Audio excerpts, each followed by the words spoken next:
right, hello everyone. I am Elijah Hernandez. I am in the education department here at MSU, and my project is looking at practices for student engagement in STEM. I did this alongside with Dr. Gupta, and basically what we are trying to do is we have noticed a lack of understanding from students in the elementary field when it comes to STEM-related activities. And so our decision that we made to try to improve those scores and efforts is by assembling a STEM summer camp. Now what this does, it provides unique opportunities for students. If you go to an elementary school classroom or junior high classroom, a lot of them, their activities are very bare bones. There's not a lot of interactive engagement with the students. And so we think with the STEM camp, getting them facilities and materials that they wouldn't have otherwise is great for them to learn new material. It provides various activities for children and teens to explore, so we don't want to just provide like just math or just physics or just chemistry. We want to be able to provide a lot of different activities because obviously all students, you guys are all interested in your own fields just as these students would be interested in a certain part of math or science. It takes place when school is out of session, which is very important for two reasons. One is because it's hard to compete with other after school activities during school when it's in session. So having it in summer, I think parents would be more likely to take their kids to this, as well as there is a gap of students tend to forget during the summer what they learned the year before, and so we think this might help with them retaining some of that just by engaging their minds with intellectual activities. And we plan for it to last for 1 to 2 weeks. Now, I am going to go into why we think we need a STEM camp. If you look at this, these are the STAR test scores for WFISD for 2021 and 22. And basically, I'm just going to explain what achieve means, what approaches means, what meets means, and what masters means. So Texas tries to make it confusing on what their scores actually mean. But basically, approaches grade level just means that they sort of know the material, but it's not like a comprehensive understanding of it. And so they're not falling behind, but if they don't gain additional help the next year, there'll be a gap of knowledge for them. Meets grade level just means that they met the goal what the state wanted them to know, and they should be fine going on to the next year. And then masters sounds like what it is. They displayed like exemplary understanding of the material. And so if we look, we have reading, writing, math, science, and social studies with all the grades that they took it for. And we're going to focus on the meets numbers because that shows that they understood the material properly. And if we look, those numbers are pretty bad. The lowest one, low score, was 25, and the highest was 46. So that means at best, only 46% of the students actually have a proper understanding of that year's material. That means if you go into a classroom, every 1 in 2 kids isn't going to know everything that they need to know for that class, which is a problem. So what we intend to do, there's a concept in education called constructivism, and basically what that means is it's just how students gain knowledge. And there's 2 forms of it. The first one is social constructivism, and that's the theory that knowledge is developed through social interaction with others. And so by putting people in groups or putting them one-on-one with a teacher or a more knowledgeable other, they are able to gain perspectives and ideas that they would never have thought of possibly on their own. But because of these group activities and this group work, it gives them an outside perspective to it. And so it just helps them learn. Sometimes it's easier when you do a project if you have somebody helping you. Kind of for these projects, you have a professor who will help you, guide you along the way. The next one is cognitive constructivism, and that is the theory that knowledge is developed through authentic learning experiences. So for the STEM camp, what we would want to do is you give them an activity or you give them a problem, and you give them the materials to solve that problem. But you don't tell them, do this step, and do that, and you'll solve the problem. You just give them material and say, figure it out. And there is a lot of trial and error, but that's the most important part of the process. Because through that error, they see what works and what doesn't work, how these things can work together, and they just gain a more genuine understanding of it than if they would just be told, here it is. And so they kind of gain their own sense of ownership of that learning. And the teacher obviously makes sure that they don't make any grave errors or they have like the wrong conceptions about the materials afterwards. But I think cognitive constructivism alongside social constructivism would be very effective for this camp. Okay, so whenever I decided to start conducting research, the 4 things I really wanted to do, I wanted to find organizations and universities who run their own STEM camps, because why would we start from like the first step and do it all on our own when there's so many programs already out there with very like comprehensive programs. We want to analyze and compare activities between the camps and find practices that are common between all of them. A lot of the universities that we looked at, they had like a lot of it's computer science, and obviously with that many universities, it's something we just can't ignore. So we want to look at what kind of programs they offer and why do they do that. We want to determine effective tools for gathering meaningful feedback, because if you can't get good feedback, you don't know what you're teaching is actually working or not.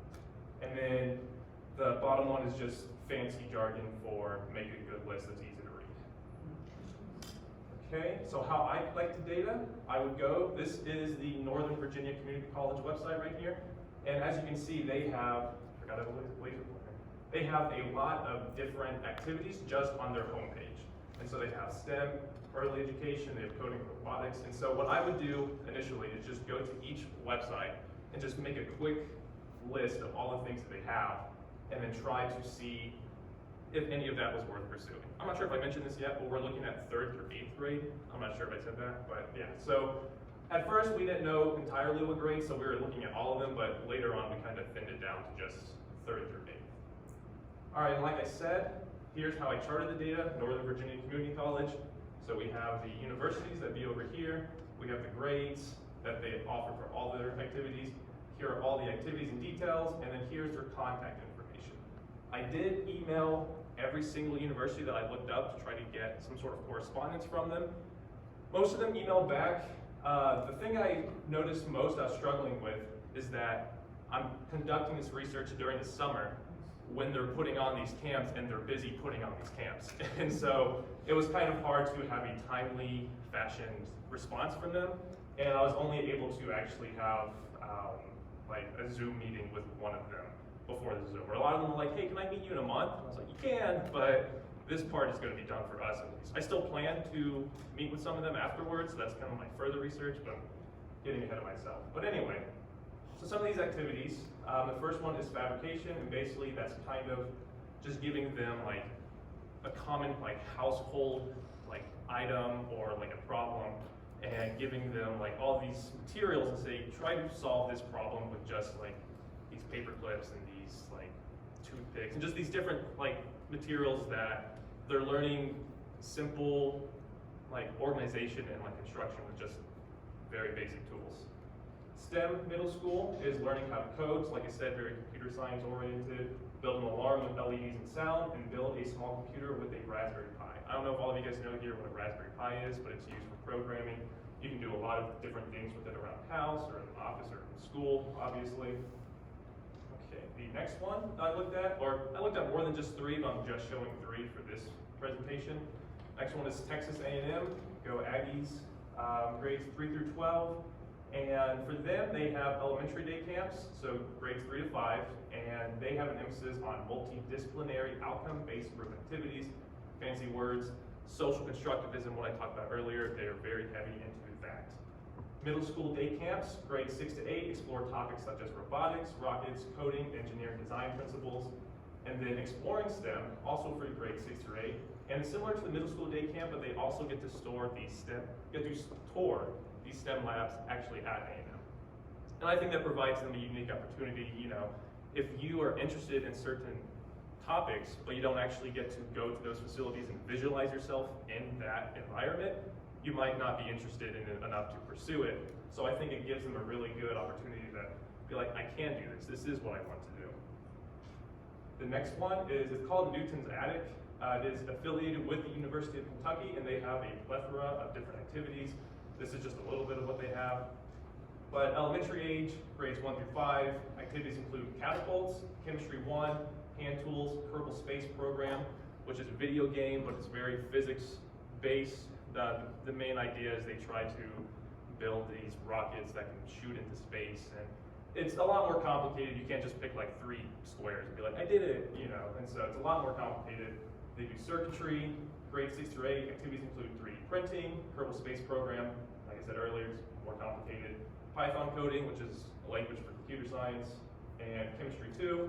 And then I included high school age just because it does have 8th grade in there. Obviously, I don't think they would be forging welding in 8th grade, but they do have chemistry 3, constructing pinball machines, 3D printing, Nerf gun mods. So they there's certain Nerf guns that use batteries to shoot their bullets further, and they learn how to take that limitation off so that they can shoot even further than that. And they make also courses where they have to shoot targets and everything.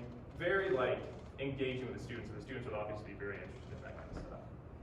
All right, so after making all this list, I came to some conclusions about what I mainly saw was common in all these different universities.